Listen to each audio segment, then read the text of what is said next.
magical power.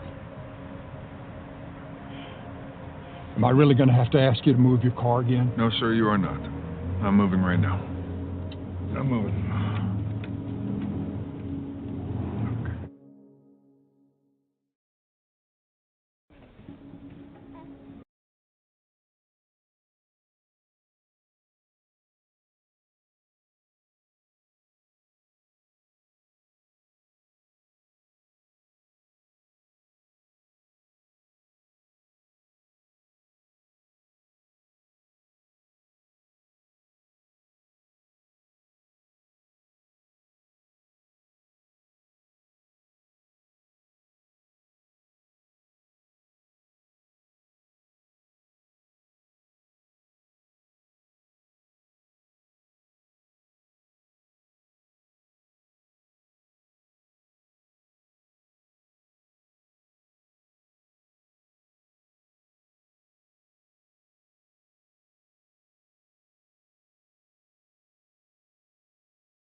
Hello. Can everybody hear me and see me?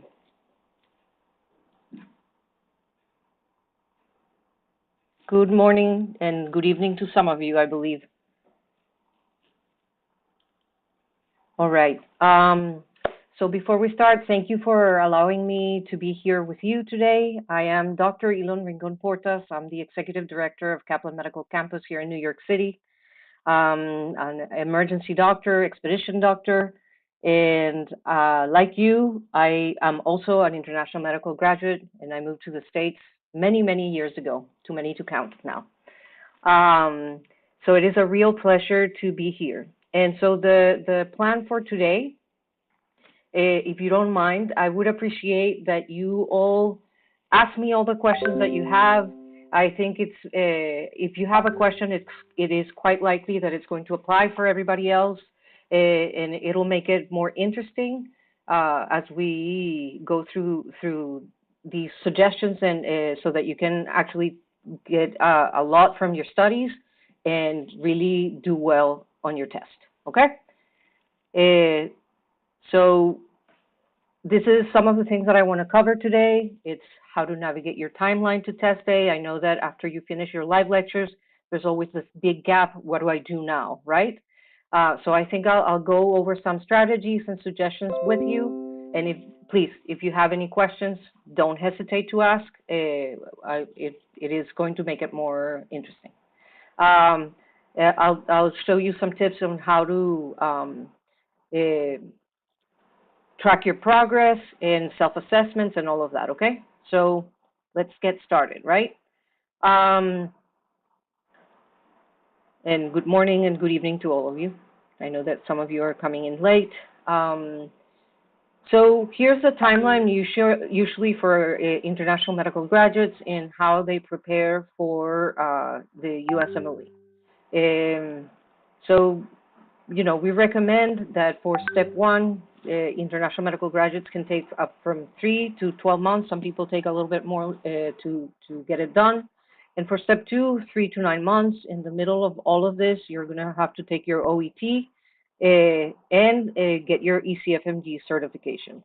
I'm going to ask you a question right now. How many of you are thinking about applying for the residency match in 2023? Can you type here?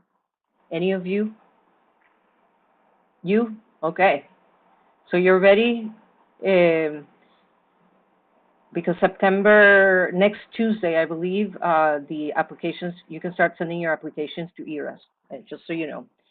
For those of you who are not applying this year, it is always a good moment to review and make sure that you're starting your process in ECFMG so that you can get things done. Remember that with international schools, sometimes there's some delays, and you don't want to be scrambling last minute, okay? So here are some of the important entities that are going to be part of your application so that you make sure that you have all the steps clear in your head so that you can get into a residency position here in the U.S. ECFMG obviously is the first step to both start getting your application and your certification rolling and also to apply for the USMLE exam, you know, so you can take it. ECFMG is in charge of making sure that you say who you say you are and that you graduated from the school you say you graduated from. ERAS is going to be, and RMP are going to be what you use when you're closer to the moment of applying to residency, okay? So here's the thing. After live lectures, some of you are on 2 different pathways, and that's okay. One is not better than the other. It'll depend on how close you are to taking your exam or not, and how much review you've done. So there's one set of students, I'm sure, that you've already covered all your live lectures, you've covered all the content, and you should be done with the assessments as well. And you're starting a new round of review.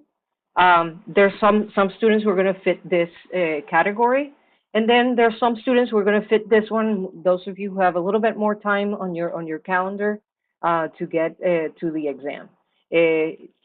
Perhaps you started with your live lectures. Perhaps you haven't done all of the reviews that you want to do. And so here's the thing. Whether you are in category 1 or 2, it's indifferent. There are things that will apply to all of you.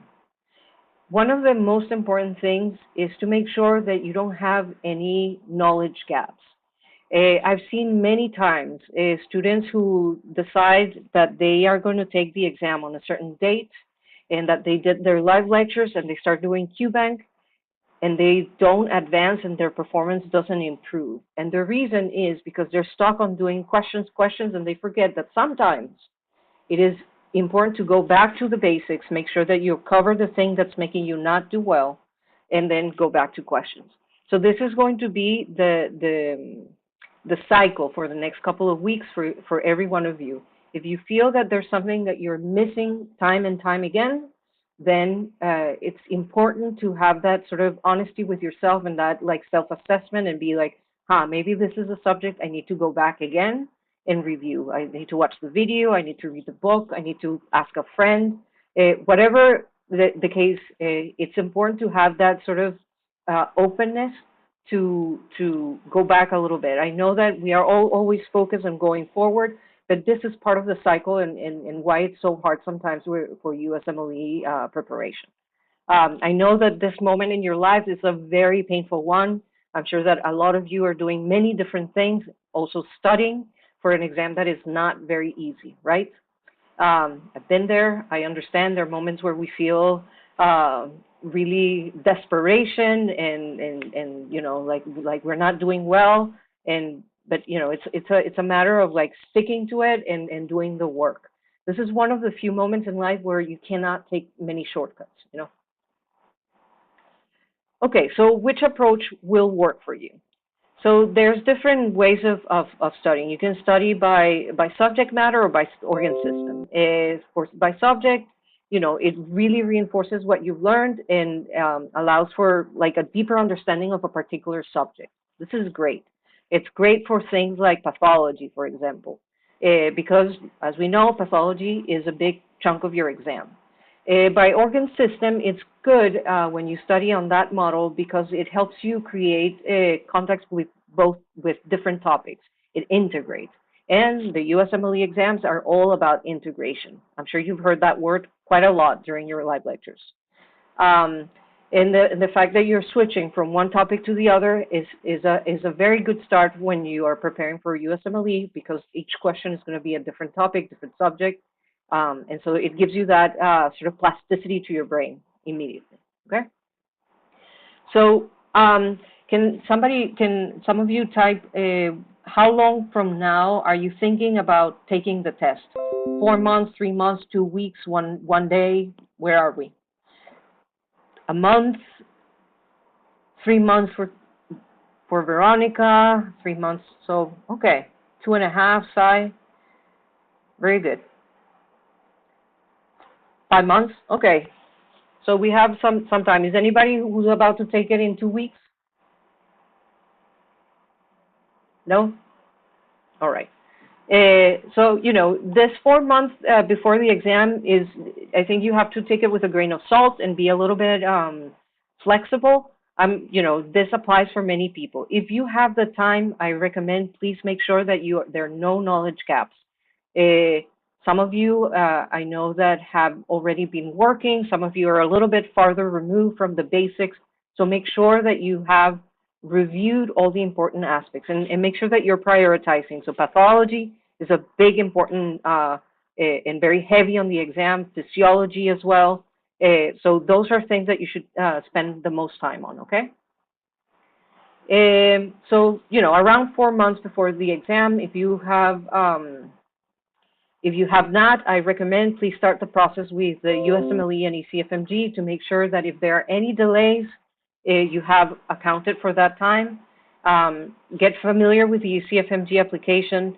There's many different things that can happen during the ECFMG application. There's some moments where ECFMG is going to have to contact your university. The universities in some of our countries don't necessarily answer right back. It's another language is a possibility. And, you know, there might be some mismatch. For example, I know that a lot of people struggle with names. My diploma has a different name than my passport that has a different name somewhere else.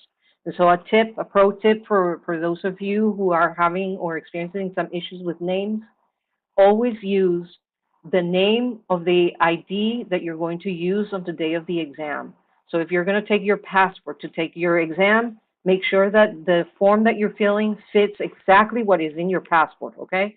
Because if there's any variation, they won't let you in, okay? So once you are finished with the preparation of topics, right? Then we are going to move into the practice phase. It can be 5 months, 6 months, it can be 4 months. It depends on how well you've covered all the information and how you're feeling about the review, okay? There's always the opportunity to do more review, but let's start thinking about the practice phase. Right after your live lectures and you're making sure that everything is covered, it's a good moment to like remember those, you know, high yield concepts, things that were probably highlighted during some of your lectures, probably highlighted through your own reviews. So these are the moments where you can look at your flow charts, videos, and tables that you have put aside as very important. And then one thing that is important is to understand what is the best model that fits you while you're studying. You know, everybody's a little bit different. And one of the things that I've seen through the years, I've been helping students get into residency for many, many years. And part of the issue is you have your classmates, you have your friends, you have your upperclassmen who are giving you with the best of intentions their recipe for success. Oh, I studied only 3 hours every night and I passed and it was great. I used all of these materials. But that doesn't mean that that applies to you. We are all different learners. Some of us are more visual. Some of us are more like use your audiobooks and stuff like that. Some are better with study partners. So some like a combination of things for different subjects. And so I think what is important is to really know yourself. One thing about USMLE is that you have to really be very honest about where you are and what the efforts are that you're making and what is working for you and what isn't. Everybody likes to talk about how successful they are on a particular exam once they do it, and you don't hear very much from the students who didn't do well in what they did. So it is a little bit about tuning out some of the noise. I know that people mean well, family, friends, people who've been there, everybody means well, but you have to be like, okay, this is the plan for me and stick to it.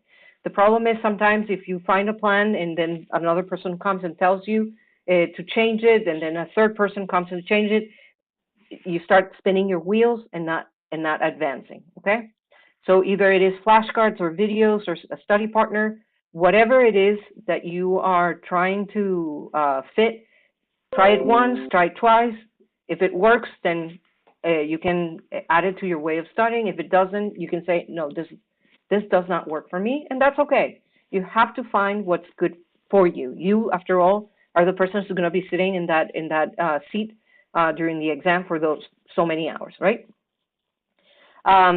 Some of the pros about some of these, is to, like flashcards, it helps you with recall. Videos are better for people who are visual learners. I always think that a study partner is a very good when you're reviewing, because when you teach something, it makes it better for you because you have to understand the content before you teach it to someone else. So this is a very good thing that you can do. But if you're in the process of like filling in some gaps and your knowledge is not all there, then maybe a study partner is not the right thing for you at this moment. And you have to make sure that the study partner is somebody who's compatible with you.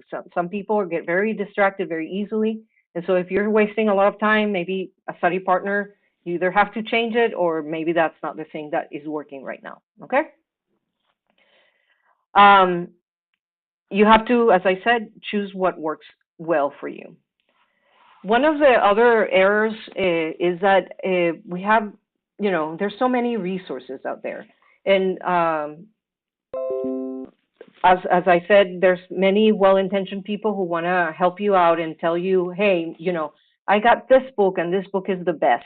And I got this other videos that are the best. And then somebody else, oh no, none of these things are good. What works better is if you only do QBank and you do 7 different QBanks. You have to find what works for you. If you start branching out too much, it becomes overwhelming. This is a very long exam with a lot of knowledge that we have to learn.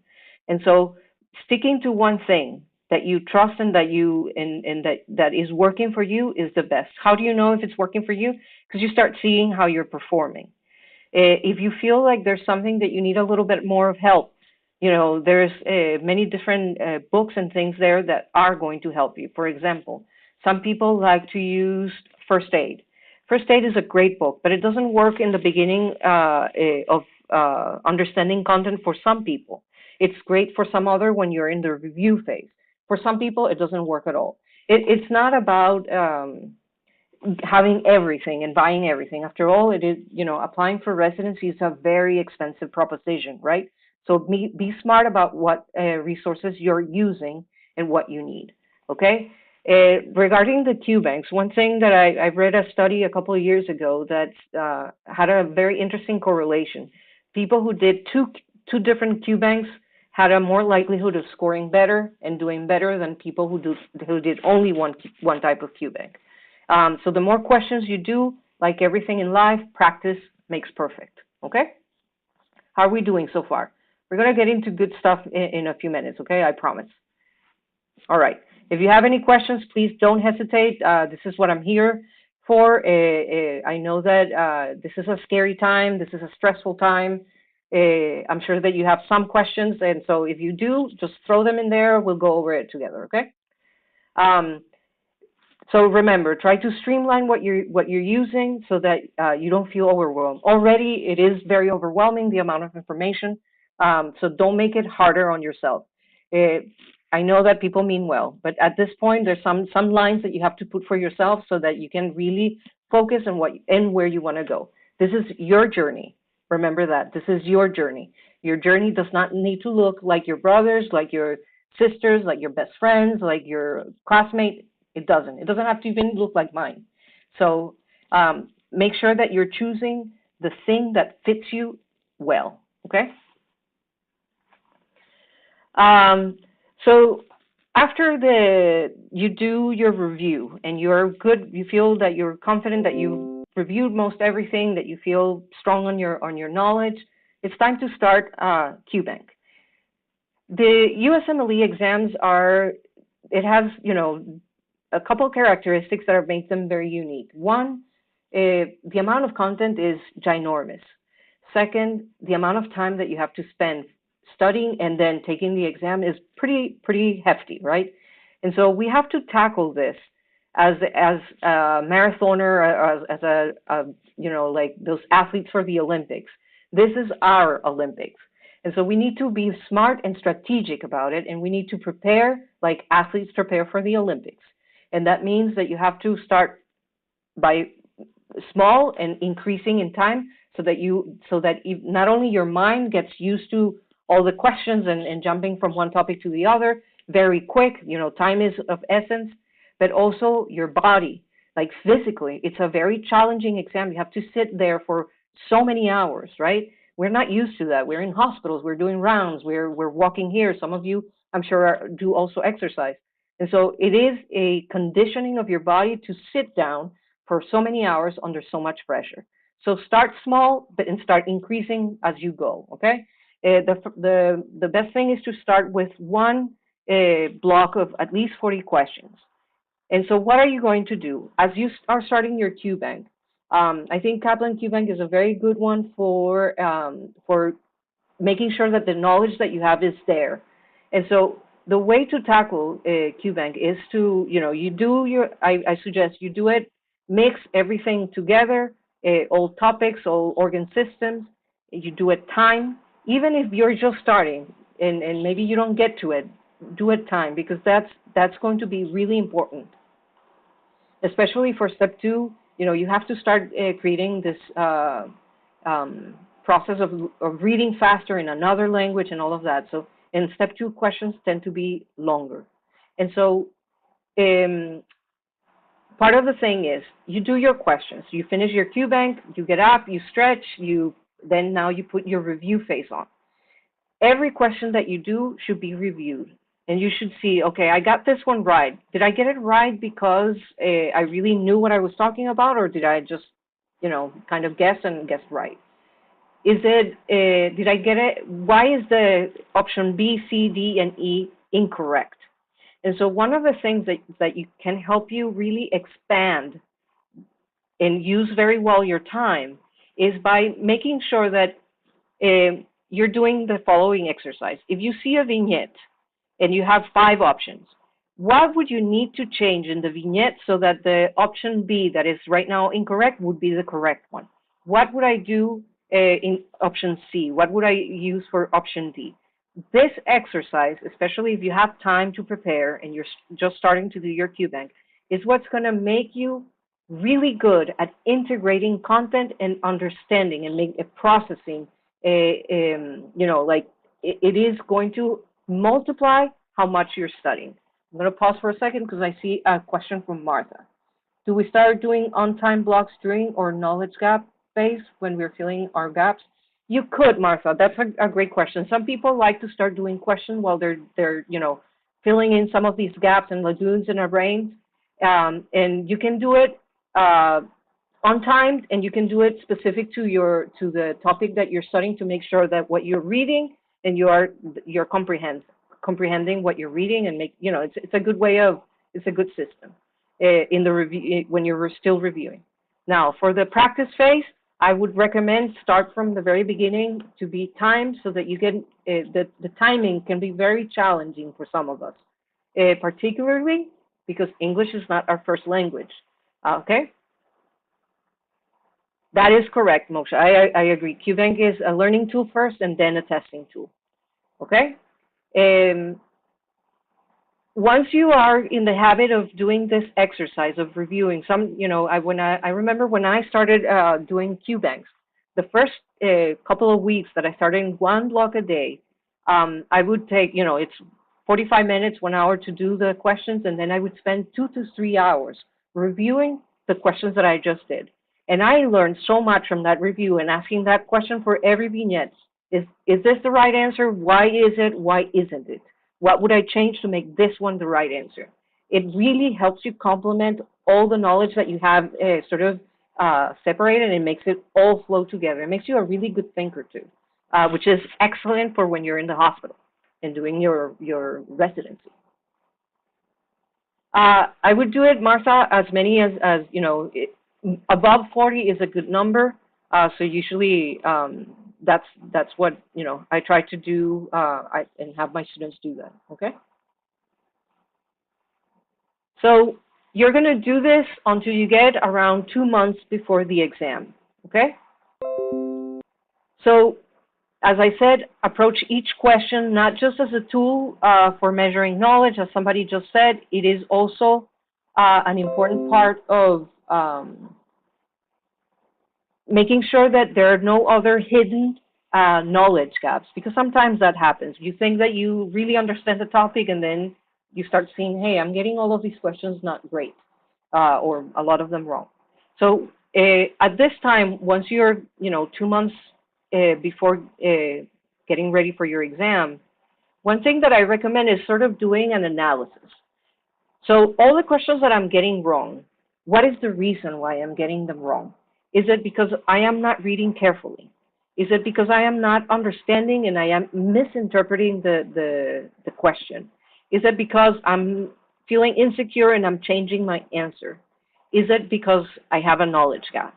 And so depending on your answer, and you have to look at it and be very objective and very honest.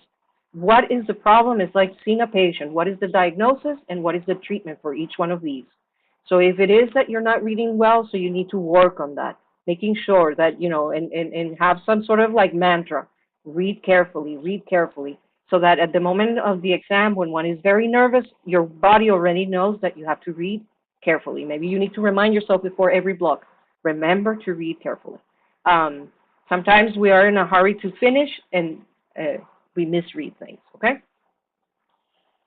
Here's the thing.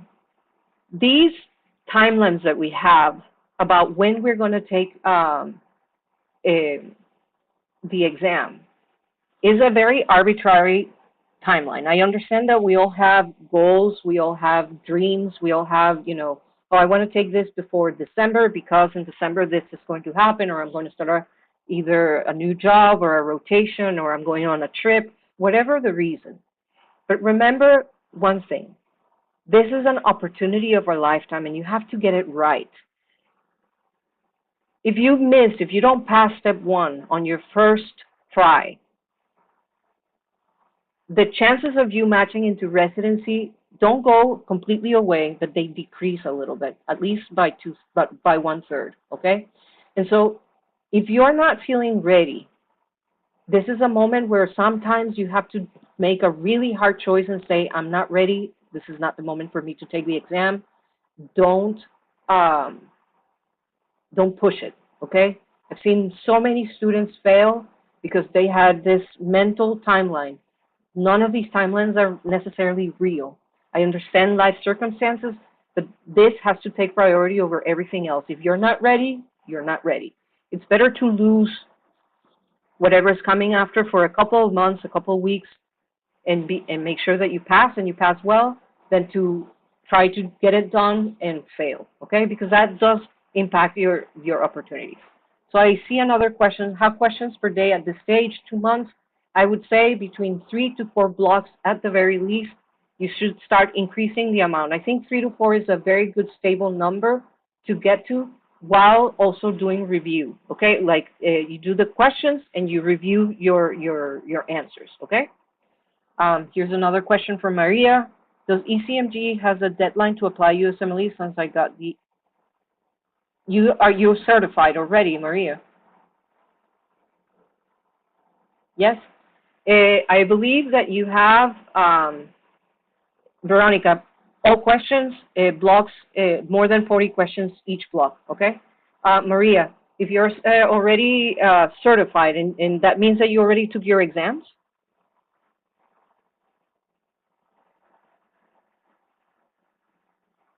See people typing, so I will give you a second. While you're typing, I just want to remind you one more time. It is important to fill in the gaps. If you're not ready, you're not ready. That doesn't speak, like, you already have done amazing things. Remember that. You are a very intelligent and driven person. So it's not about that. It's about also having the knowledge to say, hey, I'm not ready. And so that means I need to postpone all of these things. Oh, ID certified. Got you. All right. So certification by ECFMG is different. You already are in the system. That's great. You have as long as you want to prepare for your USMLE. One thing that you should know is that if you take one exam, now the clock does start running because you have 7 years to complete all the other steps, or that exam no longer is valid and you would have to take it again. Can you imagine having to do this all over again? Well, sometimes you have to, and that's okay. But, you know, if you can avoid it, that's even better. Okay, so I hope that answered your question, Maria. I have a question for Laura. I have your names. You have a green card and change your name. You don't have a passport in the USA with the new name. What name is better to use in the process for ECFMG?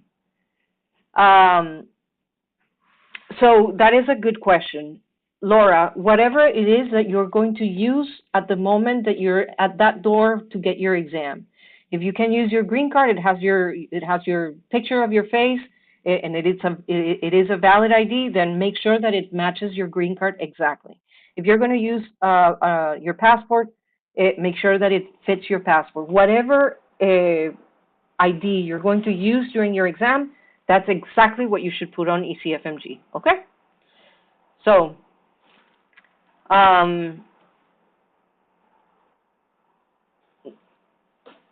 one thing that I want everybody to think about, and I will get to your question in a second, Preetha.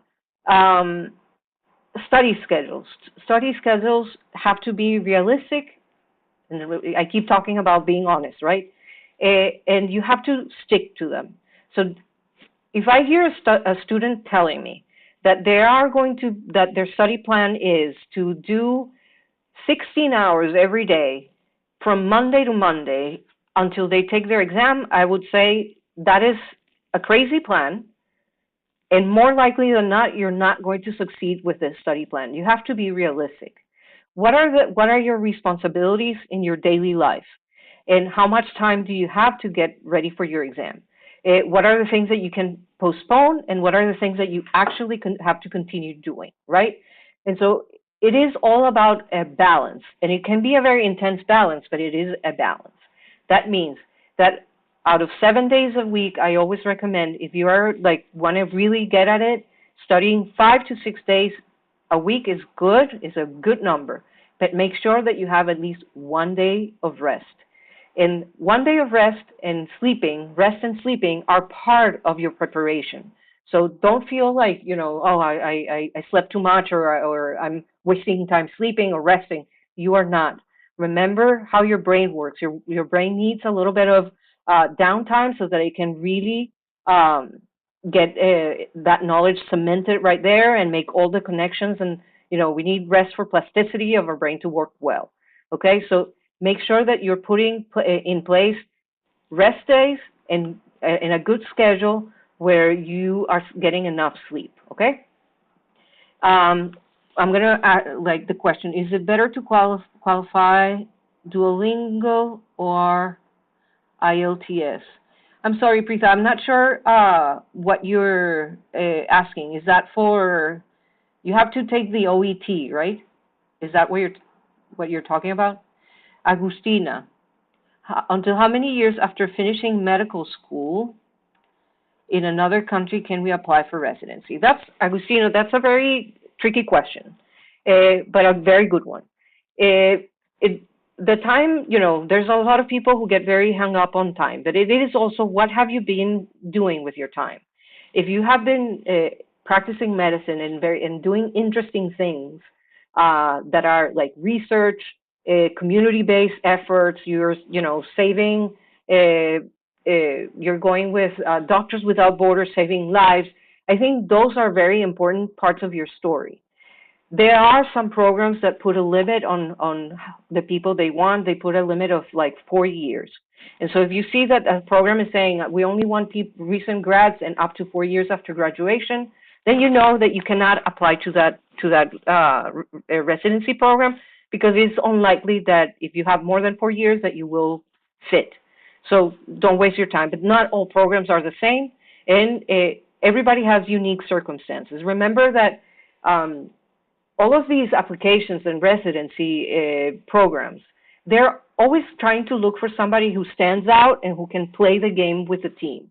And so if you've been doing really interesting things, maybe you can tell the story in such a way that somebody will say, well, I know that this person graduated 5 years ago. I think maybe we should interview them because they've been doing these amazing things. So it depends on that. How do we study during live online lectures? Some of us have not had an orientation and the live online classes are resuming. All right, that's a good question. During the live lectures, the most important thing, in my opinion, is try to read beforehand and try to read after. What was it that was covered in the class? Are there questions there that are not yet clear to you? Make sure that you're reviewing, because this is a good opportunity. If you just started physiology and we went yesterday over some of the concentration questions or whatever, and you still have a question, and tomorrow you have the same professor or somebody else, it's a good moment to ask the question. Hey, I didn't get this one. Is there anything else that you can help me with? So during live online lectures, if you can be very structured about studying what you covered and what you're going to cover in the next class, that would be I think, a very good use of your time. If you're not working and you have even more time, starting to do some quizzes is always good. And remember to do the assessments after each subject, because the assessments will tell you, oh, I understood everything about this class, or there's a couple of places here that I'll make a note, and I'll go back to review that once the live lectures are done. Live lectures are very intense. It's a lot of time. They're fast-paced, and so everybody feels a little bit overwhelmed. That's normal. So take the opportunity right now to make sure that you're reading. And reading ahead of time is really good, because it'll immediately start telling you what are the parts of the whatever subject you're going to be getting a review from, that you can then have questions about, and you know that you're going to have to pay attention to that. Dr. Coronado, after the ECFMG has received my info from my university, how long do I have to take step one? Luis, the ECFMG is not, there's no timeline except for the 7 years after you take the exam. It's about USMLE, because USMLE, once you make that step of scheduling your exam, you have a window of 3 months that you have to take the exam within that 3 months. You can push it back to the next cycle, but you can do that push only once. Okay, so it is not about ECFMG. If they have already gotten in contact with your university and they are getting that done, good for you. That makes it going to be easier for you in the moment that you're going to apply. But it's about USMLE. The timing of the exam is USMLE, okay?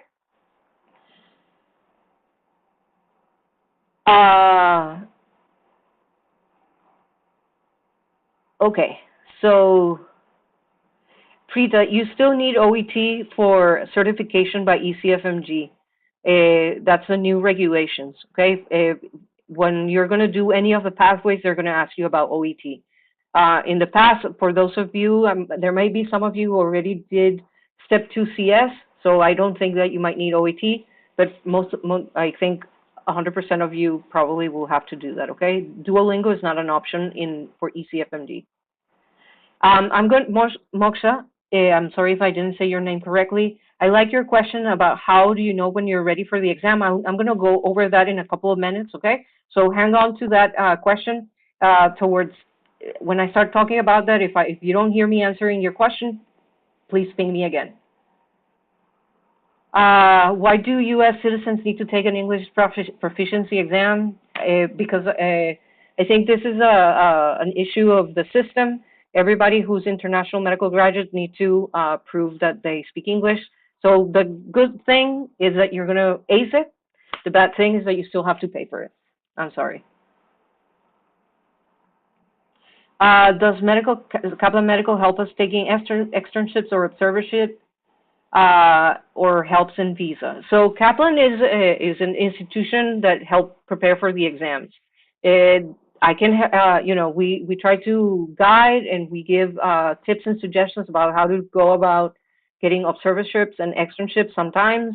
But that really, because every person is different and every program is different, Kaplan can't help with that. And for the visa, unless you're coming to study here at Kaplan Medical in New York City, we can help you in terms of providing an I-20 that you're going to need for your F1 student visa. The visa situation has to be done through the program that you're going to apply if you're not going to be here studying for the ECFMG, okay? Veronica, so if I apply to not to ECFMG, you don't have 3 months to present the step on ECFMG. Is when you apply for USMLE. Okay, there's two different things. You need to apply to ECFMG to get your ID and get the process started for the rest of the things that you're going to need. But through ECFMG, with that number that they give you, you go. There's a on the left navigation piece. There's a part to getting your exam on USMLE. It's when you go through the process of the USMLE that you're going to choose around which time you're going to take your exam, what are the months, and everything else. Yes, OASIS. Then it is that they'll tell you this is the time that you're going to have from this month to this month to take your exam. So it is when you do that and you pay for your exam, that's when you're going to have that 3-month period. Before that, there's no time issue, okay? So I'm going to move on. Keep those questions coming. I think they're very interesting and very good, and I hope it's helping everybody. We're doing okay? All right, excellent. I saw a question there. I'll get to it in a second. So the other thing that I want to make sure is that you have a big conversation with the people who is on your team. Who are your supporting people? Are you preparing by yourself? Are you with your parents? Are you with roommates? Are you with spouses, significant other, children, pets? You have to have a conversation and be like, hey, if you are on my team and you really want to support me, these are the ways that you need to help me out. And one of them is respecting your time. Time is of essence when you're preparing for the exam, right? And so you need to be dedicated to your exams. So this is not the time to decide to get a new pet. This is not the time to, whatever it is that one needs to do. If parents are pressing you that you need to go to Sunday dinners or whatever, and you're studying, you have to say, hey, I love you all very much, but this is not what I can do right now. It's only for a little short time while I get this ready, and then we can have all the dinners that you want, and we'll celebrate. Okay, so make sure that you have some boundaries there, and think about other ways that people can help you out. For example, I know that somebody had one of their spouses who was not preparing for USMLE, and they decided to have a deal that during the 2 months before preparation, that other person was going to be in charge of doing all the dishes and doing all the meals. So the person studying could really dedicate their time. So there are many different things that you can do to make sure that the people around you are supporting you in the right way. Okay? try not to make a lot of commitments, weddings and everything else need to wait, or you have to skip them this time around, because right now it's about you getting ready for this exam. It can change a lot how you're going to do your career, okay? You can still do very many amazing things, even if you don't do a residency in the US. But if that is your dream, then this is a moment to sacrifice a little bit, okay? So I'm going to go back. I saw a question. How long does ECFMG take after taking step 2 to certify you, Sebastian? That's a great question. It depends on every person's case. If you have submitted all the paperwork, they've already certified or it made sure that your university sent the paperwork if they need to, that you have all the forms ready and everything is set, and there's no other step, it'll take 2 to 3 weeks once you submit for the application for certification, okay? Okay, thank you, Moksha. That's exactly. OET is needed for ECFMG certification, which is what you need for your residency. Okay? Okay, so I think we're going to get closer to that question. How do I know when I'm ready? So the 1 month before the exams, and you can start at 2 months depending on how much money and how ready you feel, it's performance evaluations. So for this part, practicing is really, really, really important. A minimum of 3 blocks, I would say 4 is better than 3, but it depends on what your time is. And this is all about review, review, review. It's doing a lot of questions, sitting down for a very long time. And I would suggest for everybody on this, between the 2 months before the exam and the month before the exam, start noticing your personal patterns. When do you feel the sharpest? When do you feel that you start crashing? When do you feel the most hungry? When do you feel the most tired? When do you feel like you're losing your focus? These are very important because during the exam, you're going to be sitting there for a bunch of hours, and you're going to have 45 minutes to disperse as you wish, and you have to be very, very sure that you're doing it right. And the formula doesn't work for everybody the same, so you have to find your own pace. I know that some people, after the first 2 blocks, start seeing a decline on their performance. And so the right thing to do is that after 2 blocks, you know then that you have to take even if it is a 5-minute break, to jump in the same place, or you need a snack, or you need to drink some water. So these are the patterns that you need to start studying for yourself and see, hey, after 4 blocks, I'm mentally not active anymore. So what do you need to do to make sure that you jumpstart your brain and you can continue for the rest of the exam? Okay, so the practice is not only about content, it's also about your physicality, it's about your mental capacity, it's about knowing how you perform and how you're doing, like any athlete. You know, they have all these studies, they run with their foot this way or the hand this way. So making sure that you are now in the process of like really defining and refining how you're studying and and when are the moments that you need a little bit of a sugar rush or to jump in place or something, okay? Very important. So as I was saying, it's time to assess your stamina. I would suggest at some point early in the first month of before the exam, or even in the month and a half before the exam, to complete an 8-hour block exam, so that you can really understand how hard it is and start noticing. Okay, so the grades are not the passing or not passing is not as relevant right now, but you want to do well, and so where are the moments that my scores start to go down? The other thing that you should start looking into is the amount of questions that you change. When I change the answer, does it make it right? Does it make it wrong? What is the pattern for me? I know that when I took the exam, whenever I changed the answer, I got it wrong. So for me, I had to make myself this rule: never change the answer unless you're 100% sure. That was my rule for myself. It doesn't have to be yours. There's some people who are very good, and changing their response gets them the good answer.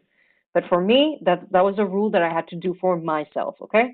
So think about these things. Be strategic. This is a different way of studying probably that you used to, but you have to be smart about it, okay? The other thing is practicing with your mask on. I know that COVID is in influx. Every country, every place has different rules, different suggestions, different anything. But look at the rules and the guidance on the test center that you're thinking of taking your exam and check what their rules are. If they're not demanding masks, then you're good, but be prepared that if there's an uptick of cases, there might require it for you. So that's something I leave for you all to decide. But it is a good point. Some people cannot tolerate, and they need some practice to wear the mask for so long.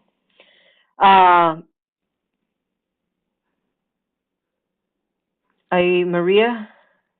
Okay, yes, so keep your answers unless you remember a very specific thing you remember and you're certain. That was Maria, that was the rule that I had to do for myself because I saw my pattern. I looked at what I was doing so many questions and I realized, like of all the times that I changed the answer, 60% of the time or 65, 60, I can't remember, almost 70%, I got them wrong. So really, it's better not to change it in my case. That doesn't have to be yours, okay? Just saying. And try to start planning your break times. When do you need to eat? When do you need to stand up? All of these things, okay? Very, very important. Okay. In the face of reviewing content, how many study hours are recommended per day? That's a very good question. It depends on how your life is at the moment. Some people are, or still working, and you can't spend the whole day studying.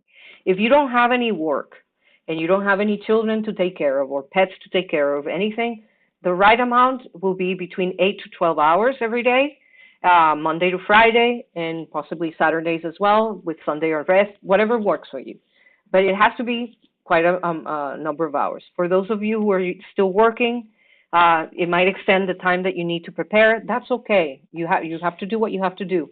But then the amount of hours that you study should be between 4, if you can, 6 after work. It's a lot, I know, but you have to look for a balance between the working hours, the studying hours, and sleep. You need to be sleeping well because you need your brain fresh when you're taking this exam. Okay? Charmaine, does that answer your question? I hope it does. If you have anything else, let me know. What do you suggest if I plan 2 blocks, then 10-minute break, 2 hours, then 10-minute breaks, and then 10 minutes after each block for the final day? Needy, if that works for you, that is an amazing strategy. You can try different variations. It is a good strategy. It doesn't mean necessarily that is good for everybody. My strategy, if I remember correctly, I think I did 3 blocks, then I took a break, had a snack, and then did 3 blocks, then I took a longer break, had something a little bit more substantial to eat, and then finished up. But I don't remember. It was a very long time ago, okay? So let's talk about evaluation of performance. This is a very important one, okay? For the different, if you're on a 1 month or month and a half or 2 months even, you can start looking at the performance evaluation. It's always good to know where you are so that you can make the hard decision. Do I need to reschedule my exam, or am I okay? Right now it's all about making sure that all the weak points are covered, that you know that you have gone back already, and you can start doing self-assessments and a simulated exam. One of the things that you can do for that 8-hour, it's one of the sims. It is a very good tool for you to make sure that you're performing solidly. Here's in your Kaplan. Here's where you will find it. Each of the simulated exams is 7 blocks, 8 hours length, and here timing is very important. Needy, for your timing, this is where you experiment and see if that strategy that you're suggesting really works for you. Look how you do on each block, and then that way it'll either say yes, this works for me, or no, maybe I need to strategically move something in a different way. And I'm going to get into that right now, Varun. Let me go through the NBMEs and we'll answer that question, okay? As you get closer to the exam, obviously, you are going to have to increase the number of questions that you're doing per day. It is so that you get to the top of your performance. Some people say that if you're doing like 4 to 5 blocks every day, that's good enough, and then you go the extra mile the day of the exam. Some people recommend that you do 8 hours at some point closer to the exam to see how it feels. You can try that several times. Depends on what works for you.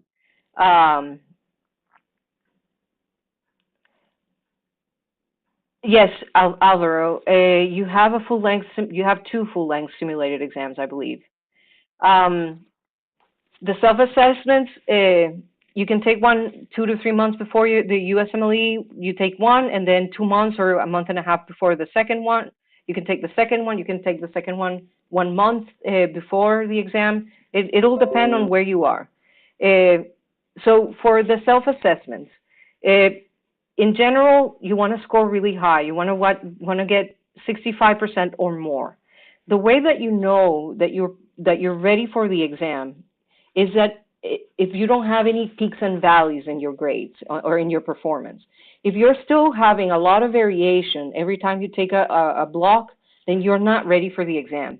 Now, if you're doing very steadily above 60, 65 on QBanks, then I think you are on the right track to be ready. Then we're going to talk about the NBMEs, okay? We're still talking about self-assessment. You know, they're very good to practice. The timing issues, it's good to the mental issues that you have to figure out, and if there are obviously any knowledge gap that you have to fix at this moment, okay? Do we have a full length? Yeah, okay, so I already covered that question. And it'll assess how well you do. So now the NBMEs are really, really useful because NBMEs, especially for step 1, are good score predictors. They're built the same way that the USMLE test is built. I think right now the 25 to 30 tests are really good and relevant. And the score will let you know if you're getting ready to do your exam.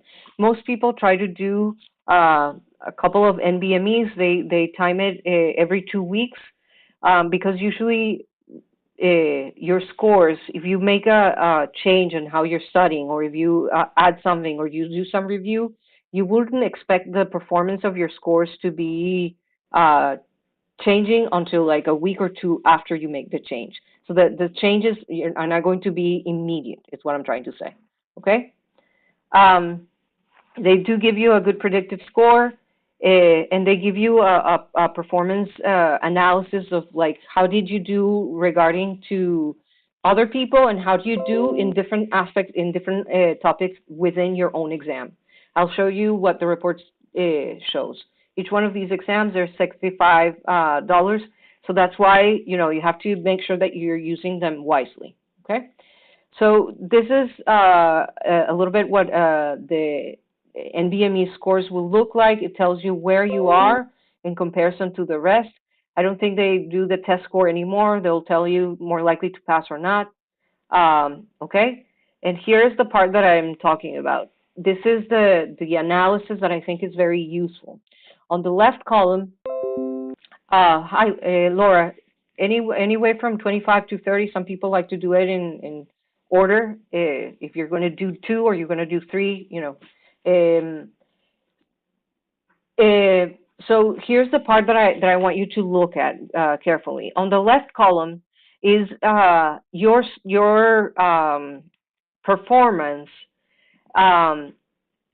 in all the different you know, subjects. So pathology, physiology, you know, all of the different topics. And so if in the orange part, if you look at, for example, if you were the student and your pathology square was on the low side, I'd be a little concerned because pathology is a very big chunk of your exam, and if you perform less than the rest of your topics, that means that for the next 2 weeks, you have to do a lot of pathology studying. If it is behavioral science, it is a little bit less on the exam, but you know that you have to pay attention to that. On the right column, it tells you how you scored in comparison to the rest of test takers. And so if you're on average, you're doing fine. If you're doing high, you're doing okay. Low, maybe you need to review that subject. So this analysis is really helpful to guide what you're going to do for the next 2 weeks. When you should start integrating UWorld. So it depends on when you finish QBank, right? Then you can add any other QBank that you do. And UWorld obviously is the other that people use a lot. It's great. And that's also going to help you make sure that you are ready for the exam. So if you are on your QBank UWorld, scoring 65 and above very consistently with new questions, you're on your path to being ready, okay? Let's see.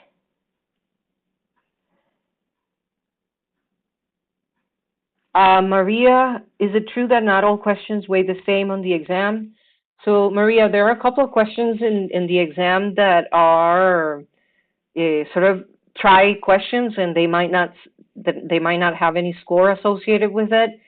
Because they're just trying to see, that's the way the USMLE writes questions is a group of people to get together so that there's not one bias, right?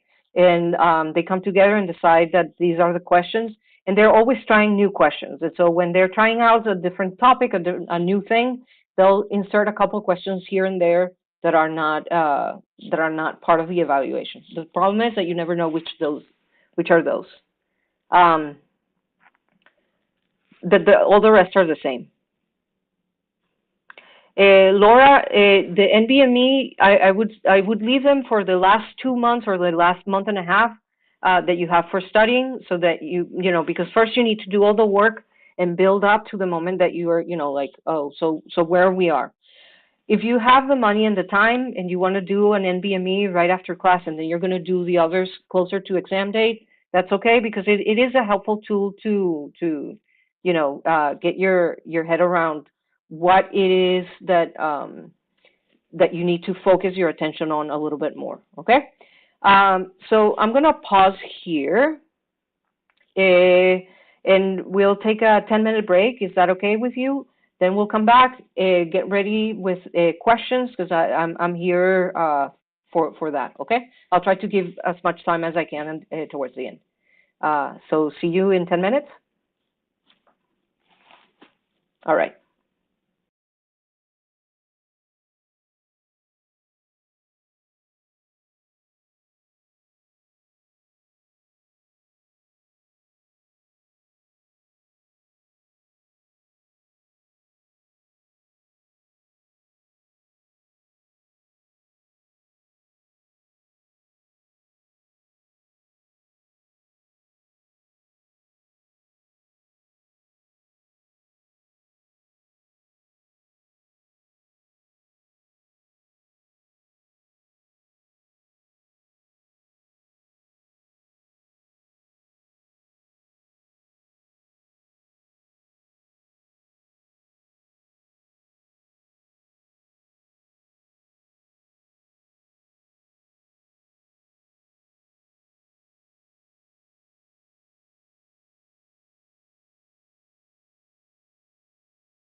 Okay. Is everybody back? You can hear me okay? All right.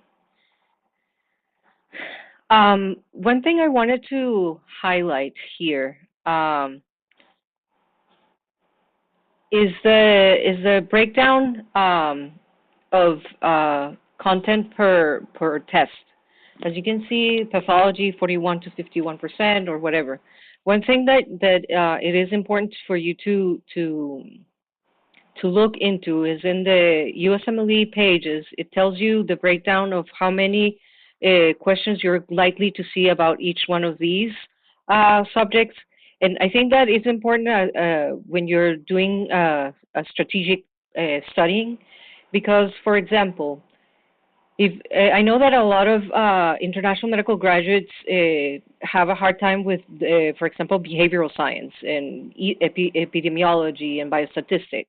And so would you say that you would spend as many hours studying for that as you do pathology? And so, of course, the answer has to be no. You're going to quite likely see less questions about epidemiology and behavioral science that you will see about pathology. And so the most of the time, you should be trying to study the big subjects. Not that you're going to forget, because sometimes there are very easy questions there and you don't want to miss any points.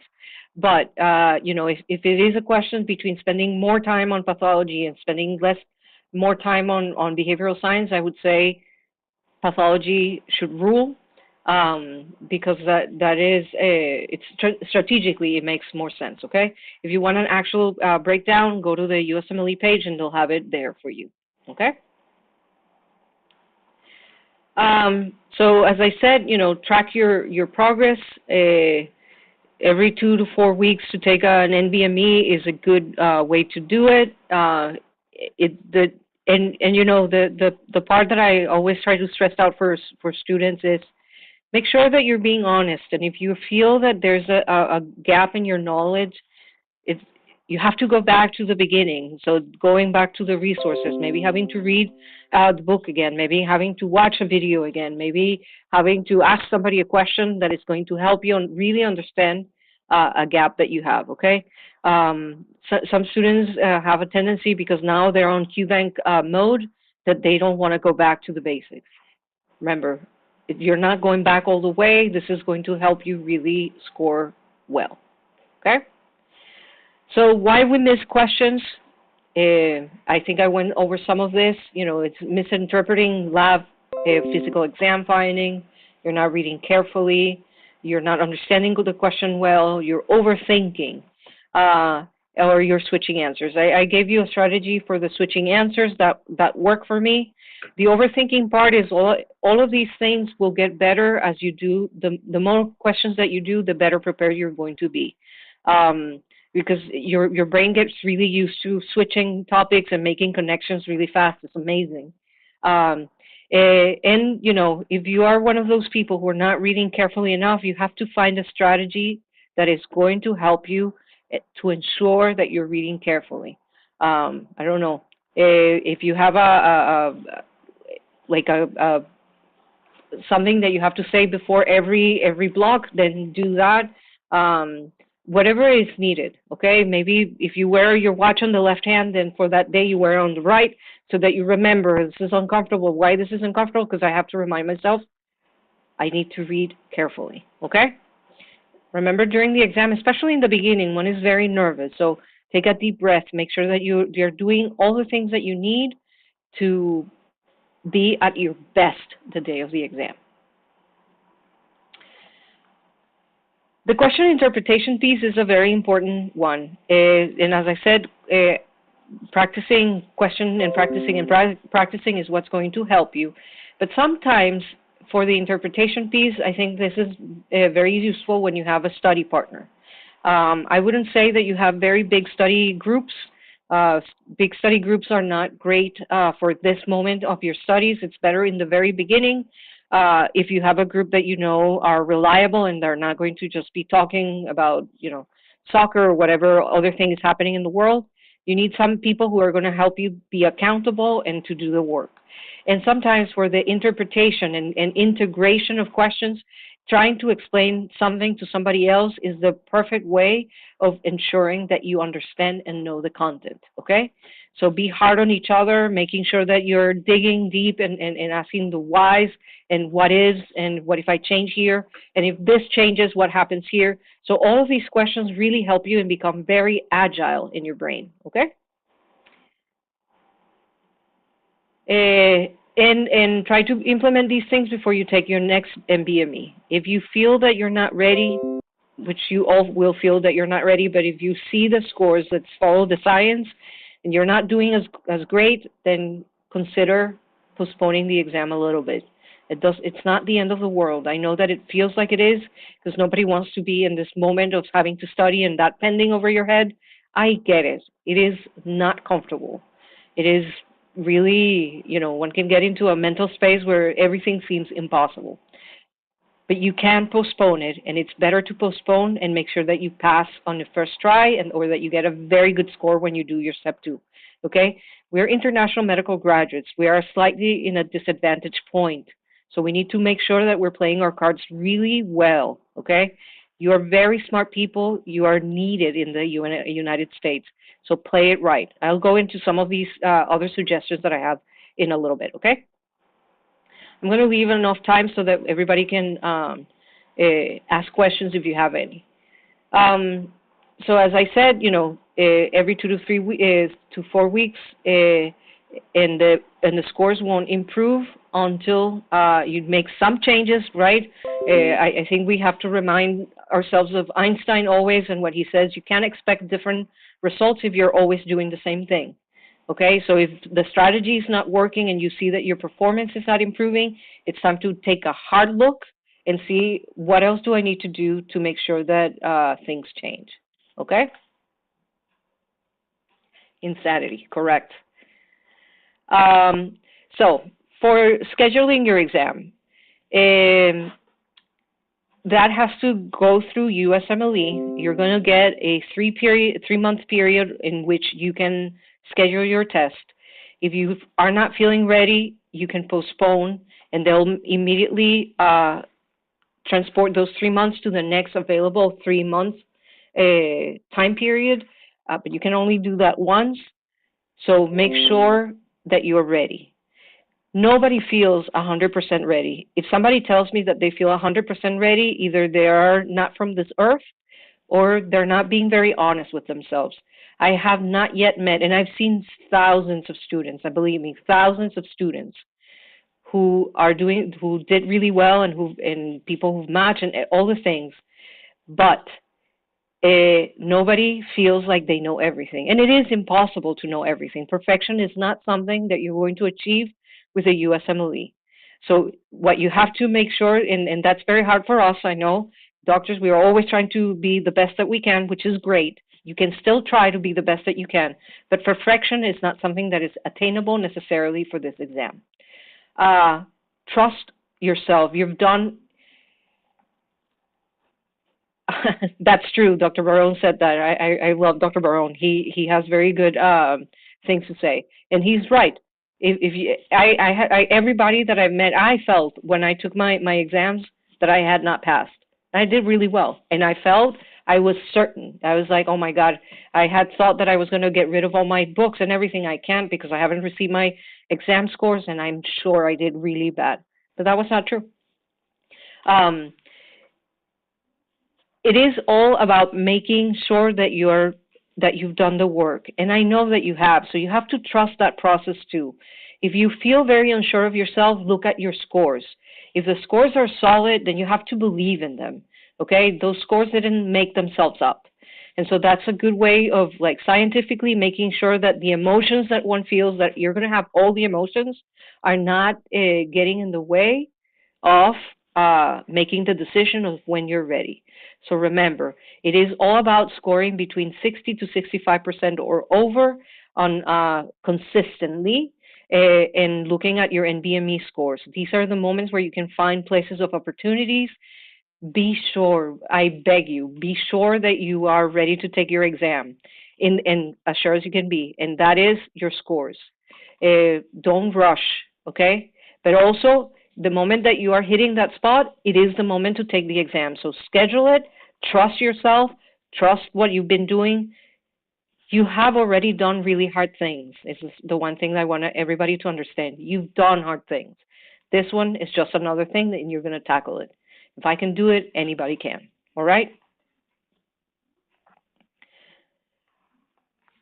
Did you know that you can take a USMLE practice exam at the Prometric Center? And so I'm going to stop there because one thing that I saw in one of your questions is that somebody doesn't understand what the process is. I'm going to go very briefly about what the process is to get your exam.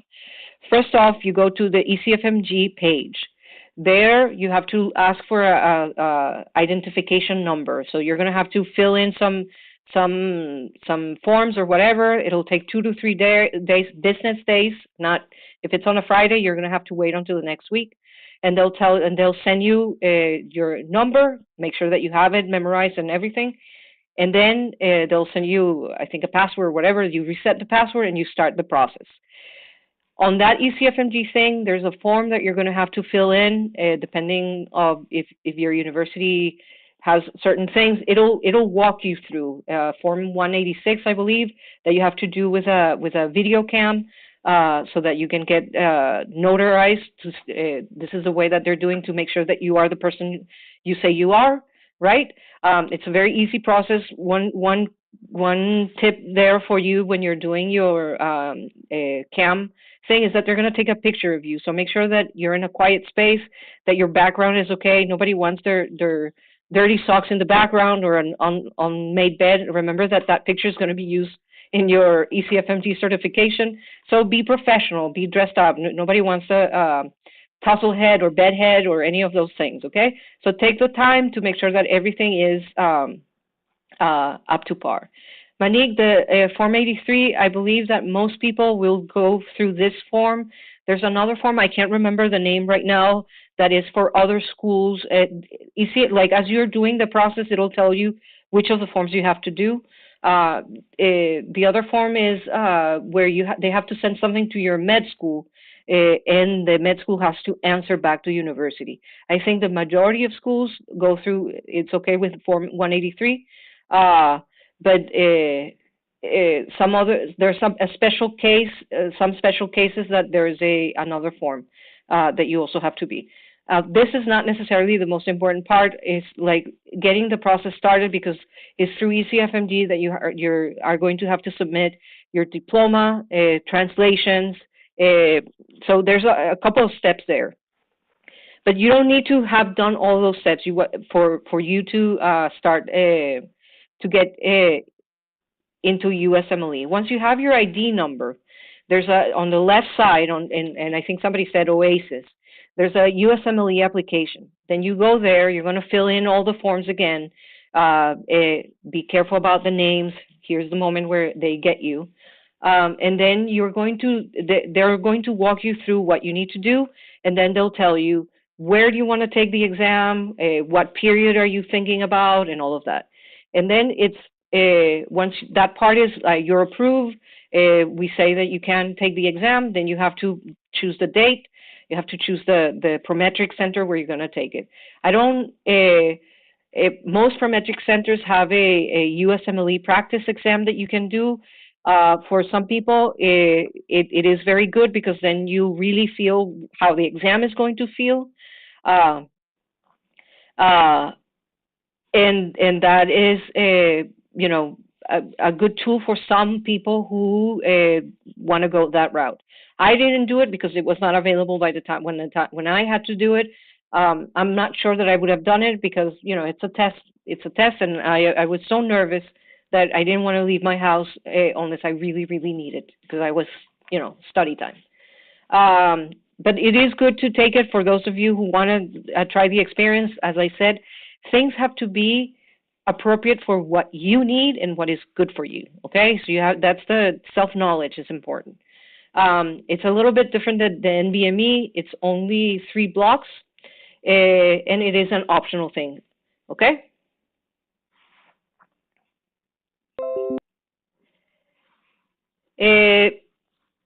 the benefits of the practice test is that you will really get the sort of experience of what to expect on the real exam.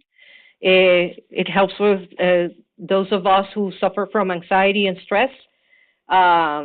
It can help you boost your confidence because you know how it works. It's familiar.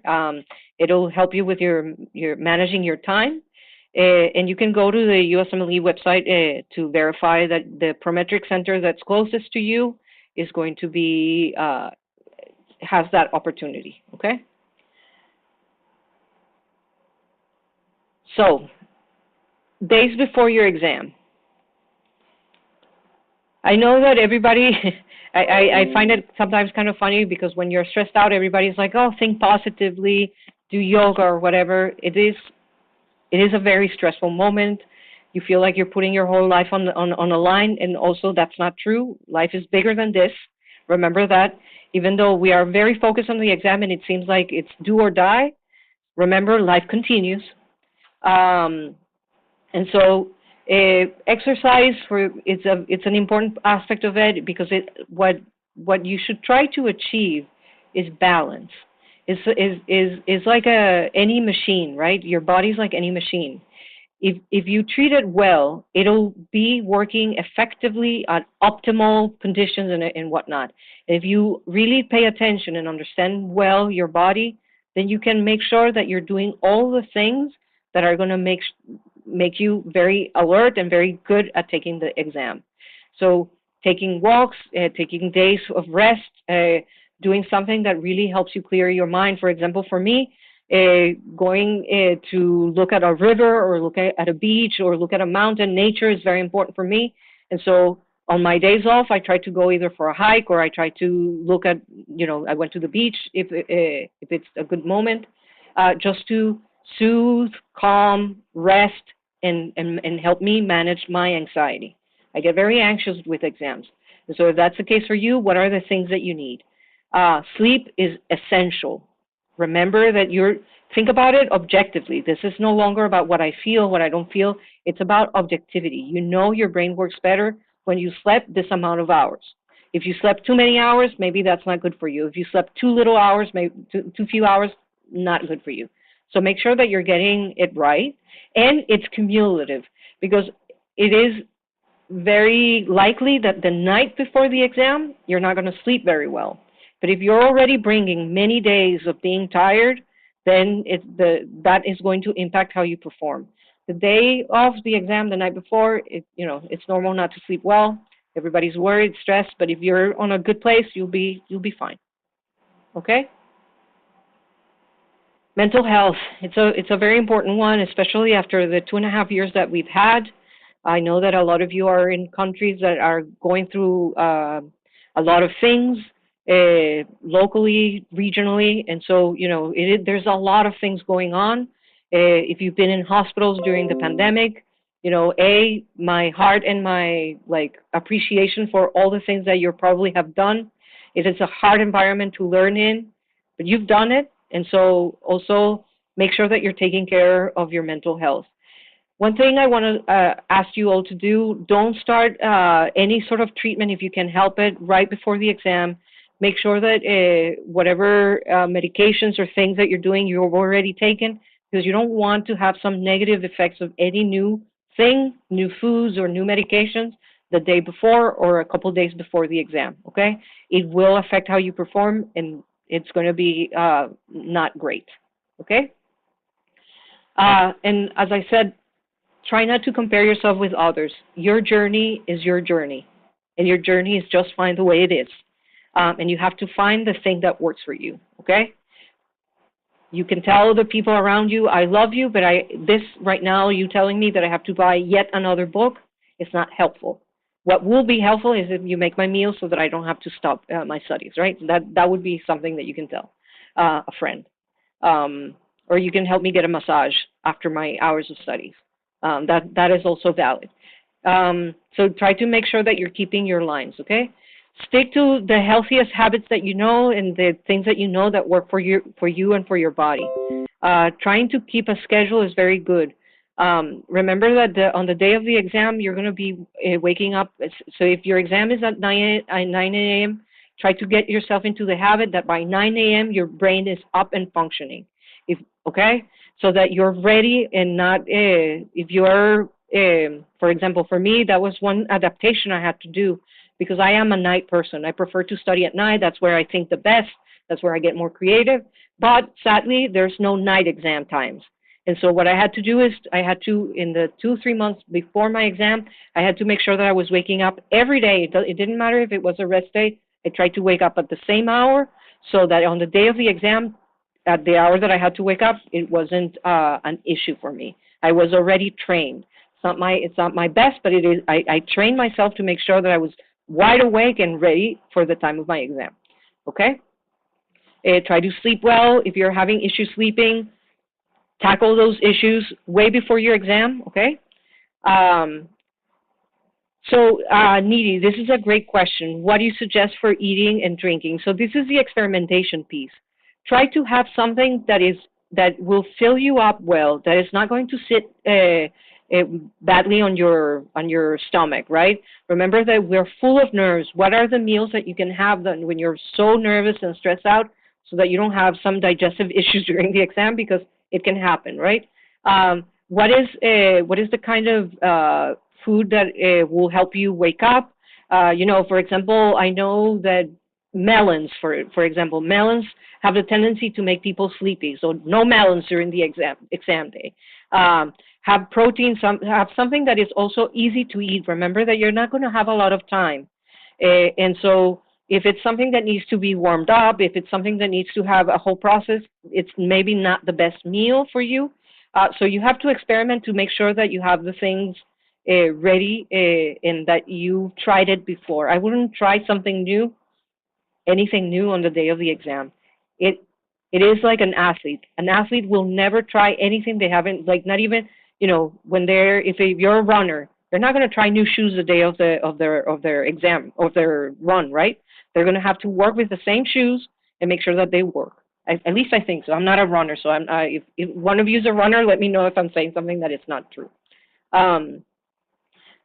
Yes, protein bars are great. Chocolate for me is something that really helps not only boosts my glucose levels, but it's also good for my mental health. And I love chocolate, so I did take chocolate, and it was perfect for me. Okay, Dr. Kritika, how helpful is it to solve any QBank twice? So here's the thing. If you're on your reviewing phase, doing the QBank twice is okay. It gives you an opportunity to see again questions and familiarize yourself with the exam and to think about different things. But here's one catch. If you are too familiar with the questions and you're seeing them, are you answering the question because you know the answer because you've seen it before, or because you really know the content? And so that's where it gets a little bit tricky, okay? So it's better. I tried to do that in the beginning, and I realized, I know all these questions because I've seen them, but it's not necessarily that the content is solid in my head. So I tried to do a different QBank. Okay.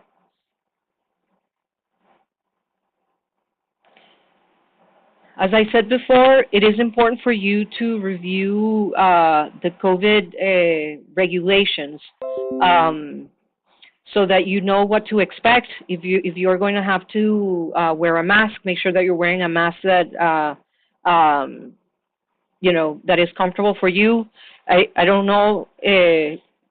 Try different things way before the exam, so that you know which one is comfortable. There's some masks there. I'm telling you, I was part of the hot zone here in New York City in the beginning of the pandemic, and I think have some scarring on my nose because some of the masks can be really gnarly on your face. So make sure that you find something that is well fitted for you. And the other thing that I want to, ask everybody is be cautious about COVID right now, COVID exposure. I don't know if you've been reading the different reports and everything else. There's a very high number of people who get long COVID. It affects your brain. Nobody wants to have COVID, long-term COVID in the middle of your preparation, because it's going to derail a little bit how you get to the end line, okay? It's not impossible. If it happens, and you deal with it. But, be strategic about where you're going and what you're doing, okay? The other thing is making sure that you know where you're going for the Prometric Center. If you can, and if it makes you feel better, take a drive or get there in a way. Oh, Kwang, I'm sorry you're having COVID. I'm hoping that you will recover fast and that you will have all the things you need to take your exam when you're healthy. And so, Kwang, for you, make sure that you're ready. Don't push it so that you do well on your exam, okay? So make sure that you know how to get to the Prometric Center. Be prepared in case there is the apocalypse happens, or there's trains that are not working, or there's a storm, or who knows what else is coming our way. Traffic for sure. And so make sure that you get there on time, because if you don't get there on time, you're not going to be allowed to sit for the exam. And that's, nobody wants to go through that again.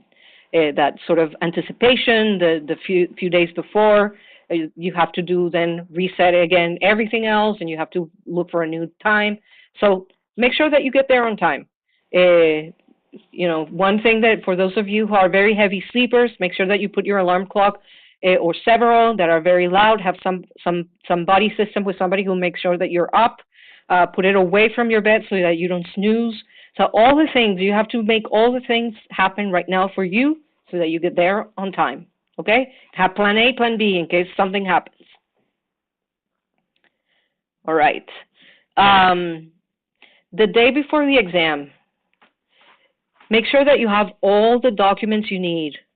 What happened to me is that I was using my passport to take my step 1. And the day before the exam, for, obviously nerves, I couldn't find it. I really couldn't find it for the life of me. I think I turned everything around in my house, like for hours, trying to find my passport, and it was in my bag already. But that's the level of nervousness that I was in. So make sure that you have all the documents that you need in hand. Make sure that everything is ready for you to go. Your schedule permit, that is something that once you are registered on USMLE, they'll give it to you, and it will have your name, it will have your ID number, it will have the time, it will have the date, everything, okay? So, Charmaine, is there anything that you're not allowed to carry inside the Prometric Center? Well, one thing I can tell you, in the Prometric Center that I took here in New York City, you have lockers where they make you put everything in there, your phone, your watch, if it's not the right kind of watch. So I would say the following. On the lockers, bring your phone if you need to. I wouldn't bring anything else. Sometimes reading during the breaks, it makes you more nervous. It might make you confused. Bring something really comfortable for you to wear. This is not a fashion show, so you don't have to, be super dressed up. Something that you don't have to think about, that is very easy. If you have to go to the restroom, it's easy and fast so that you don't lose any time. Remember that one thing that I noticed during my exam, and why maybe it's a good idea to try using the Prometric Center before time, is that before I had to leave my computer, you go in and you have to do, it's almost like going through an airport check-in. Once you are going to take a break, you have to put your exam on pause. Then you have to raise your hand. The proctor comes in. They check your number. They check everything again. So not only getting out of the test site to get to my break took me like 5 minutes. And so it was already like impinging on my time. So make sure, that's why I'm telling you, be as efficient as you can. Don't bring a lot of stuff. You're already prepared. Anything you do on the day of the exam is really not going to change the outcome unless in terms of studying, okay? The clothes that you wear should be comfortable. I believe you can carry in everything else, and the Prometric Center will make you quite likely take everything off. So the type of watch that you have, I don't know if they're allowing watches to come in. In my time, they already were asking people to not bring the watch. The headphones are provided. I think that they had one of those big things, orange things that they use in airports for you so that you get no noise. I didn't like using them just because it gives me a headache, and I was not as distracted by noise. Everybody's taking their exam, so, The other thing that, have a light dinner, make sure that your stomach is okay, you're going to be nervous, prepare for that. What are the things and maneuvers and strategies that you have when you're very nervous? Is breathing exercises, blowing out before breathing in. All of these things are helpful. So you have to find a strategy and not try it for the first time on the day of the exam. You have to do it ahead of time so that it's part of your DNA, and it's something that will react in the moment where you are less likely to be thinking logically because you're so nervous, okay?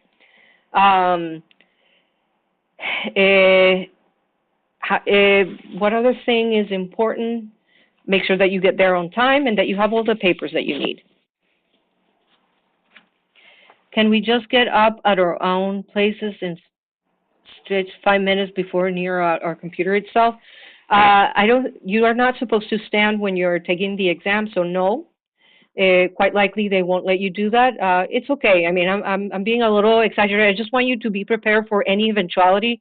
And so making sure that you are ready and that you've optimized your time, okay? And so that means comfortable clothes. It means easy food, okay? So that's why I'm trying to tell you this. Veronica, if you need to go to the restroom, you are going to have to either do before, or you're going to have to finish your block before you can go to the restroom. But you decide when is the right moment for you. So that's another important aspect, right, Veronica? If you drink coffee in the morning, we know that coffee is a diuretic. So how much coffee you need that is going to make you okay, that's up to you. Remember that nerves also can be a little bit of a diuretic sometimes, you know. Charmaine, I don't believe you're allowed to eat or have anything with you in the exam. They don't allow even pencils for you to bring. So that's why I'm saying everything, you're going to have to leave it on your locker. So don't bring anything too big. If you're bringing, you know, the Harrison and the Cecil and the Gaten books, you're not going to have space in the locker for all of those. So be sure to bring as little as possible. What you need is your brain to work. So what is it that you're going to bring? Your brain. That's it. And well, the paperwork, that's also important. So yeah, Needy, that's a good strategy as well. If, you know, check where the bathroom is so that you know how much time you're going to need. Rough work. They'll give you pieces of paper. I don't know if that's what you mean. They can give you scratch paper so that you can, you know, do formulas or scribble or things, but it's paper from there. Montgomery, I like your question. I have not taken personally the USMLE practice test. What I've heard from many students, you know, I talk to students all the time, is that the best, the closest to the exams are the NBME. UWorld is also very good, but the NBMEs are the ones that are the best for that. Charmaine, you are allowed to wear long sleeves. You know, make sure that you have, that's a good one too. Make sure that you're wearing things that you can layer in or out. I believe during my exam, the hoodies were not allowed. So it was just a simple sweater, but you know, that's something that if it's too cold or too warm during the exam, you can, you know, change for yourself so that you're at a comfortable temperature, okay? But you can wear long sleeves, it's not a problem. So as I said, you know, make sure that you have your scheduling permit. You have to bring it in person, and your valid picture ID. Make sure that those match the scheduling permit so that you don't have a problem going in. I would try to get there 30 minutes before your scheduled time to make, you know, you have to go through all the security and putting your things away so you have plenty of time to be there without rushing. For me, rushing is something that sets me off. It makes me feel discombobulated. So I try to be there really on time so that I don't have to rush. Rushing is not good for me. That doesn't mean that if that gives you adrenaline rush and you like it, go for it. But for me, it was I needed to be there on time to make sure that I was not running. Have your food ready. They don't have a place to store your food, so don't bring anything that might go bad while you're taking your exam. I would say try not to study on test day. It's really, even if you were to read the whole book, it's not going to bring much of anything for the exam day. You already know the things. You made the determination with scientific proof of your performance that you're ready for this exam. Trust the process. You've worked hard. There's no need for bringing your books. Okay. The exam results usually are released on Wednesdays, usually 3 weeks after you take the exam, but that might vary if ECFMG is doing technical work, or but they will let you know. Sometimes they'll send you an email and say, hey, all people who are going to take the exam from this date to this date might see a delay in getting your exams. And this is why I'm asking you to do all the ECFMG and all the things that are that can extend the time for you to be ready to get certified and apply for residency. Because the timeline once you decide that you're going for the residency point, there are specific times that you have to make sure that you're ready for. And so you don't want to be scrambling like, oh, my university is not answering, they went on vacation, they're on a holiday, I don't know, whatever it is. So give yourself as much time to have everything ready, okay? And so if you're waiting on a test result, make sure that you're giving yourself enough time so that you are not, on the verge of dying from anxiety because the test results are not coming. Once you are done with the exam, you might feel like you need to cry, that you need to go to sleep, that you need to not see or talk to anyone, or you might decide that you want to have the biggest party of your life. Go for it. You deserve it. Whatever it is, have something fun, have somebody meet you so that you can, yes, you can cry together and then, try not to think too much about what comes next. Take a deep breath, okay? Yeah, maybe sleep, that's also something. It might feel a little bit like underwhelming because, you've been waiting and thinking only about the exam, and then when that's done, you can feel a little bit lost. It's normal. You can feel a little bit sort of out of whack. That's fine, but at least you are done with that part, okay?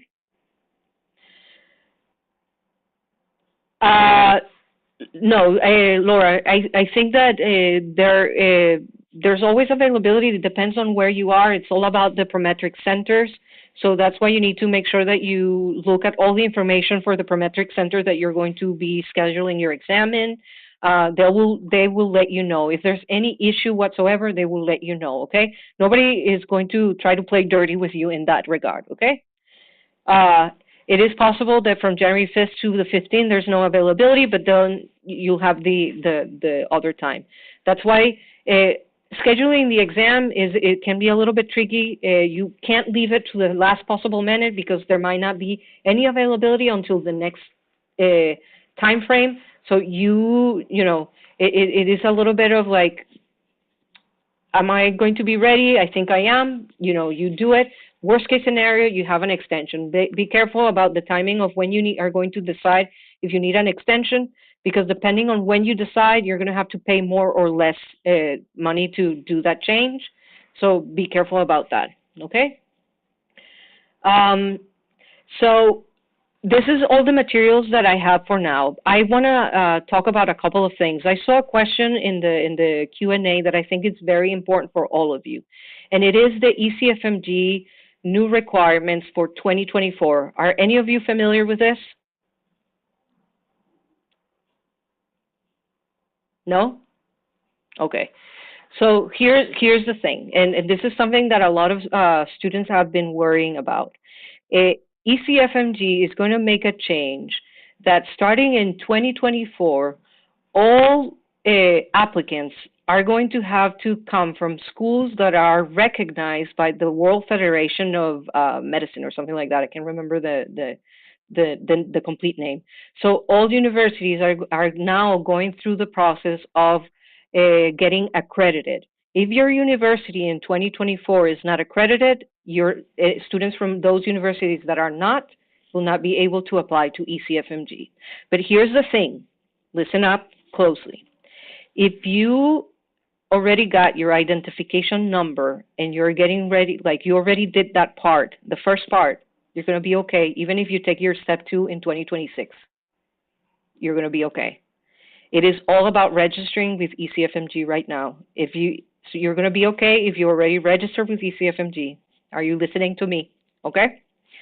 So, for those of you that I know a lot of countries are worried. I know that specifically for South America, the only country right now that has medical schools that are in the right direction for 2024 is Brazil.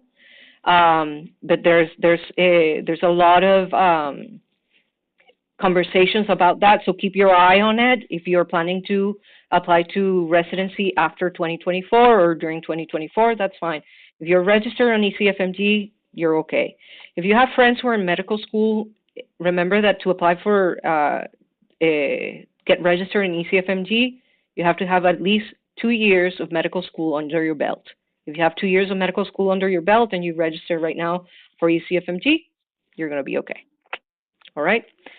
So that was something that I thought is important for you to have that information right there. Okay. Questions? Any other questions? One thing I want to, before I see all the questions that you have over here, is make sure that that I want to give a couple of words about your personal statement. I know that a personal statement is something that everybody is very worried about. The personal statement is an opportunity for you to talk about things that are not on your CV. Okay? This is an opportunity to tell the story about why you're so special, because you are. Okay? So that's one tip on the personal statement. Oh, Sarah, I like your question. How valuable is it to have step 3 done? So step 3 is as ECFMG, as IMGs, I'm sorry, as international medical graduates, the more things that you have on under your belt, the better you're going to be. Step 3 is important for visa purposes, because if you have step 3, you can apply to an HP visa, which allows you to work. If you don't have step 3, you're going to have to apply to the J1 visa, okay? So that is the difference in what can make a difference for you in terms of that situation. J1 visas are okay. The problem with the J1 visa is that you will then have to, there's a whole other thing that you have to do after you finish your residency. Either you have to serve an underserved community before you can go into a fellowship, or you are going to have to return to your country before you do a fellowship or anything else, okay? Can we take the test all throughout January, or is it closed on vacation days? Sanjita, I don't think that the tests are closed necessarily. There's some work that is done sometimes during lower students applying for the exam, but if you find a spot in your Prometric Center and ECFMG already approved you for that period, you're going to be okay.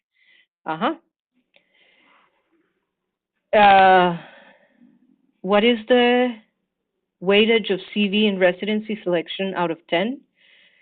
Karsh, I'm not sure I understand your question. If you're thining about how important is a good CV, it is very important.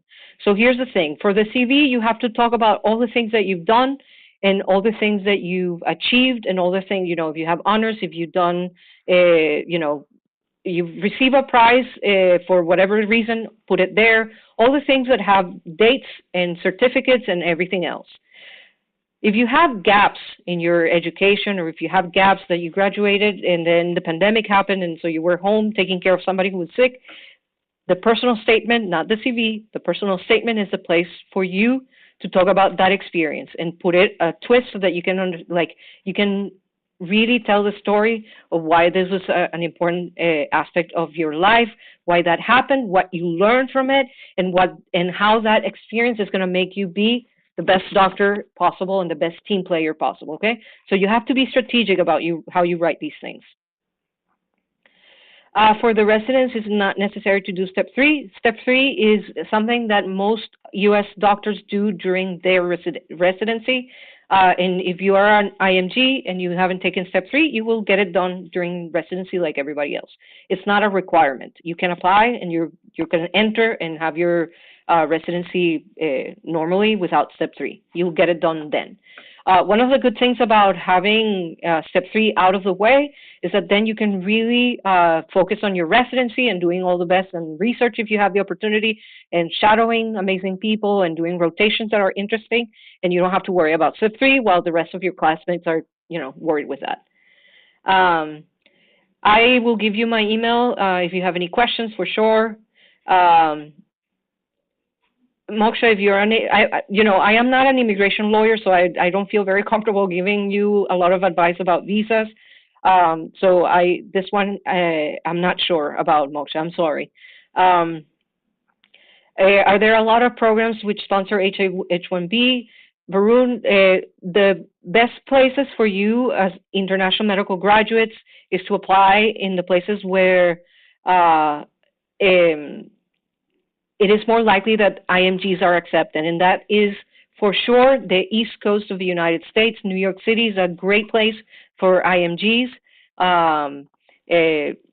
because they're very open to that. One thing I want to tell all of you, the United States healthcare needs you, specifically all of you. There's a shortage of doctors, and there's a whole thing. If you have the time after you prepare for your exam, I would suggest that you all get very well versed about diversity, equity, and inclusion. It is a really important topic in healthcare everywhere in the world, but it's specifically in the United States. And the issues with diversity, equity, and inclusion, one of the solutions is having people who represent different groups, different communities, and that is us. Okay, so you're very valuable. Don't let anybody tell you the opposite of that. You are needed, you are important, you're special, you're great. You're already doing something incredibly hard. So be proud of that and put your best foot forward, okay? I'm not sure, Moksha, about the J1 if you're after step 3. You will be paid, Veronica, even if you don't have step 3. You still, residency you will get paid. That is not the issue. Is the way that the structure of the residency program is structured, depending on the J1 visa or the H1. Okay. Shadowing is good depending on how you talk about the gap, and this is where we have to become a little bit of PR people and marketing people. I know that this is hard. If it's really hard for you, because I know it's hard for me, to sell yourself about something, ask your best friend, somebody who really loves you and sees you as the amazing person that you are, to help you draft the parts that are important about your story. The personal statement is all about how you tell the story. And what program directors are looking for is somebody who's reliable, somebody who learns from their mistakes, somebody who's a team player, somebody who's a leader. So any story that you're telling, like Dr. Maria, if you're shadowing because you had a gap because of whatever reason, and you're using this because and you're learning X, Y, and Z, and as you're doing this, part of the efforts, you're working also with your community, and you're doing this project and this other thing, then you have some amazing things to talk about. If you were taking care of a family member who were sick and you have to lose some time, talk about what you learned. Talk about how that is going to make you even better at being a physician, okay?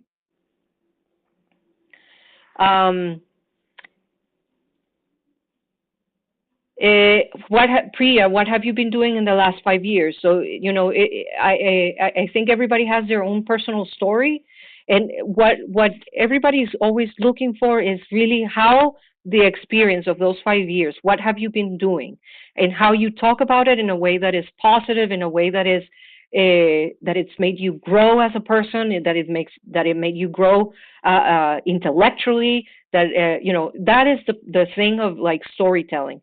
The personal statement is all about storytelling in the best possible way, okay?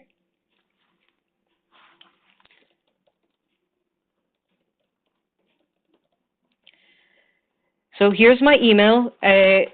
If you, please give me some time to answer. I have many students. I have many projects going on, so it might take me a couple of days. I promise I will try to get to you as soon as I can, okay? But if I don't answer you right away, bear with me, be a little bit patient, because it is a lot. Any other questions, any comments?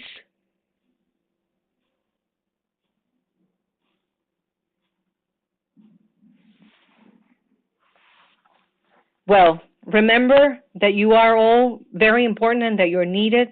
You're doing a very hard thing. Get ready and take this new chapter by the horns and make sure that you're doing a good job of getting prepared. Remember, in the bigger scheme of things, what really matters is that you become a really good doctor. That's it, okay? It doesn't matter if it's here, it's there, or whatever. It is important that you become the best person that you can be. Best of luck to all of you, and keep in touch. Even if you are emailing me just to tell me that you passed your exam, I love to know. These are the things that make me happy and make me want to get up in the morning. Okay.